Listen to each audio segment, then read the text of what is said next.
Okay, in F1 news, Las Vegas is to be put on the calendar from 2023. It will be a custom-built street circuit around the Strip. But with the current regulations as they are, with these cars being very, very difficult aerodynamically to control and bouncing quite a bit, there's a fair bit of chassis movement, and the cars are oscillating, is a way I would describe it. Another street circuit in the US. I understand Liberty Media are an American company, and obviously they control the direction of F1 and the corporate side of F1 and the agreements signed. But Vegas, I mean, street circuits in F1. I'm not sure this is going to be the spectacle they want it to be. It obviously will bring a lot of sponsorship. There's obviously a lot of companies based in Las Vegas now, more than just the casinos on the Strip. It is a rapidly growing city. There's a lot of development in Las Vegas, growing population with a lot of disposable income. So that will bring a lot of corporate sponsorship, absolutely. I mean, that obviously helps with F1's finances, considering we're coming out of the COVID period. But a street circuit, where they have been before in the history of the sport and it wasn't successful then, what makes them think it will be successful now?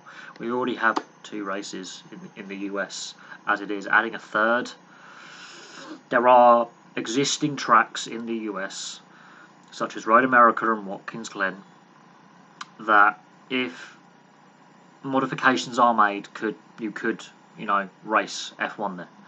They have been in the past. I'm not sure that a street circuit is necessarily the best way to go about it. And if you want to focus on the West Coast, you've got Laguna Seca.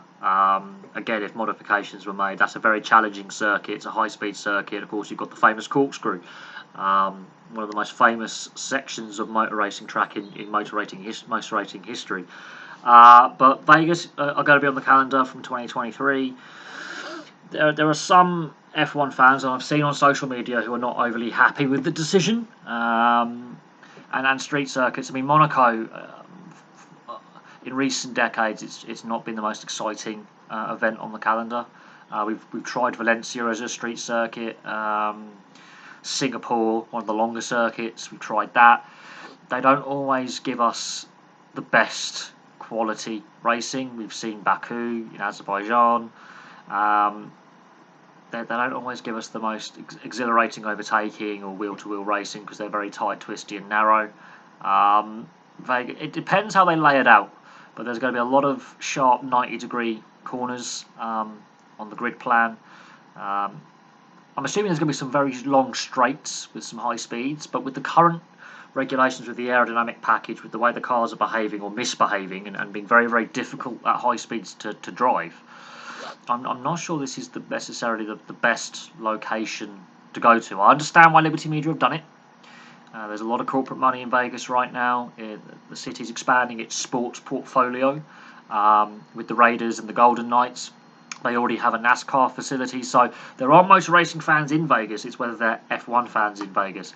But it's a city with a high disposable income. They want to diversify their economy from pure, the gambling resort to a wider range of economic input, and having F1 come with the various support packages and the support services that will be required.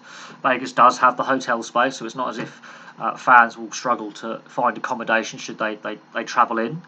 But it's going to be a street circuit, and street circuits in F1 right now, it's a bit of a mixed bag, and a lot of fans aren't overly enamoured with having multiple races in the US in a season. But I understand why Liberty Media have done it. But what are your thoughts as F1 fans? Because I've tuned out of F1 over recent years. I think there's a lot of issues within the formula. There's a lot of issues within motorsport in general. Look at the end of last season, that was shambolic. We've got the Netflix documentary, which has got mixed reviews. I mean, some people really love the fly on the wall stuff. Other people thinking, it's detracting from the sport on the track. So F1 is facing a crossroads at the moment, and is this the right direction they should take? But there we go. That's my thought of it. I'm not overly enamoured with another street circuit when it comes to open wheel racing. I'm not a fan of it. I know IndyCar do it on a lot on their package as well with the street circuits, but I'm not a big fan of open wheel racing and single seaters on street circuits. For me, it just doesn't work. And there are other circuits in the US that, with some modifications or some upgrades, could quite easily host an F1 weekend, like Watkins Glen, like Road America, far more traditional circuits. Laguna Seca, if they made some modifications, Sonoma. There are other circuits on the east and west coast that could be brought up to F1 standard. They already host FIA sanctioned endurance events and IMSA endurance events. So it's not as if they don't host big motorsport events anyway. They host the NASCAR, IndyCar, but I'm not so sure Vegas necessarily is the right location to put an F1 race. But there we go. Thank you very much for watching.